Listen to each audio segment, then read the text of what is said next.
For my alternative assignment, I chose to base my project around the book The Day the Crayons Quit by Drew Daywalt, which is one of my favorite books by far.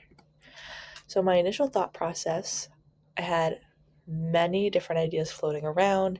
I didn't really know what I wanted to do, but I was very excited to pick something that could be very creative and open ended for the students.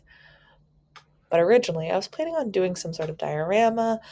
I didn't know quite what I wanted to do with it, but I was like, maybe a diorama because I like that it is creative and students can do whatever they want with it.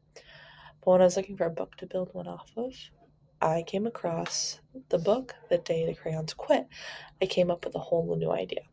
I chose for students to construct their own giant crayons, or not so giant crayons, and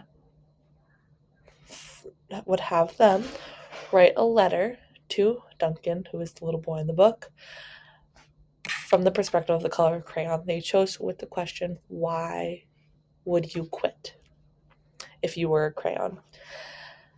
So I wanted something creative and simple for most students. I wanted something that students would be able to make connections with the book. I wanted a project as well that could be guided, so it was teacher led but still self-paced. And I wanted students to have fun with it, something that they could laugh through and enjoy. So I just used a bunch of different materials to assemble and construct this project. So the materials I ended up using were construction paper. I used a paper towel tube. I used foam.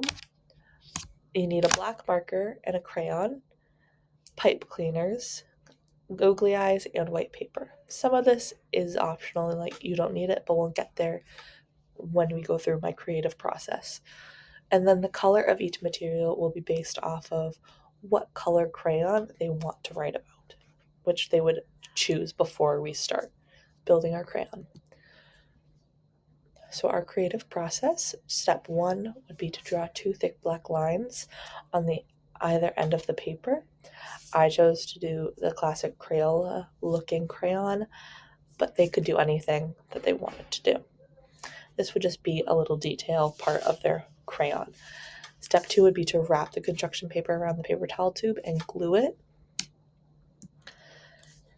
Step three would be to cut out a medium-sized semicircle from the foam paper. This would be the top of the crayon. And then you're going to roll it into a cone, glue it shut, and then you'll glue it onto the inside of the paper towel tube. Step five is to cut a long rectangle out of foam and glue the two ends together. This will be the bottom of the crayon. You will then cut out a circle to fit it on the top of the bottom of the crayon and glue this onto the other side of the paper towel tube. So step 7 is to cut a thin rectangle out of foam and glue this around the top of the crayon. This just makes it look a little more clean and it creates like a nice crayon tip. Step 8 would be to add any final details to the crayon, like eyes, arms, and legs, since we're basing our crayons off of what the crayons look like in The Day the Crayons Quit. They have human features, they have arms, they have legs, they have faces. This pretty much is whatever the students want to add. They are more than welcome to do so. And then the last step is on a piece of white paper to use the colored crayon they chose and write a letter to Duncan from the perspective of the crayon that they chose and why they would quit and how they feel. And this would be the final piece. And then my connections to Russell. Russell discusses different uses of literature in the classroom, one of which is making art. With the quote, even the youngest children can be asked to draw a picture in response to a story. I use plastic art, which Russell described as including 3D art. Using plastic art can help represent story characters, which is exactly what I did.